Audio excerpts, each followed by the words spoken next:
আপনি যে মায়ের পেট থেকে জন্মগ্রহণ করেছেন ওই মায়ের কাছে আপনার অস্তিত্ব যত সত্য, আর আপনার কাছে ওই মায়ের অস্তিত্ব যত সত্য, তার চেয়ে বেশি সত্য যে আপনার মায়ের সাথেও ফেরেশতা আছে, আপনার সাথেও ফেরেশতা আছে।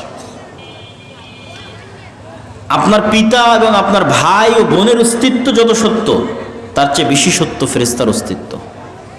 তার কারণ আমরা যখন প্রথম সৃষ্টি হয়েছি, তথা আমাদের আদি পিতা আদম আলাইহিসসালাতু ওয়াসসালামকে যখন প্রথম সৃষ্টি করা হয়েছে, তো আদম আলাইহিসসালাম মানেই তো আমরা তারই সন্তান।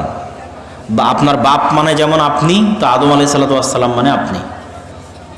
আপনারা বাপ বেটা মানে যেমন আপনারা এক পরিবার, তা আমরা আদম আলাইহিসসালাতু ওয়াসসালাম আর তার সন্তান আমরা এক পরিবার। তো আদম আলাইহিসসালাতু ওয়াসসালাম যা, আমরা তাই।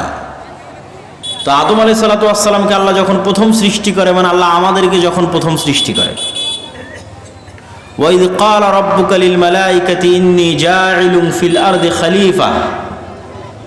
তো যখন আল্লাহ আমাদের প্রথম সৃষ্টি করে, তখন আমরা পৃথিবীতে জান্নাতে আসমানে চোখ খুলে দ্বিতীয় কোনো মানুষকে দেখিনি, যে আমার বাপকে দেখলাম, আমার ছেলে মেয়েকে দেখলাম, আমার স্ত্রীকে দেখলাম। না, আমরা যখন প্রথম চোখ খুলেছি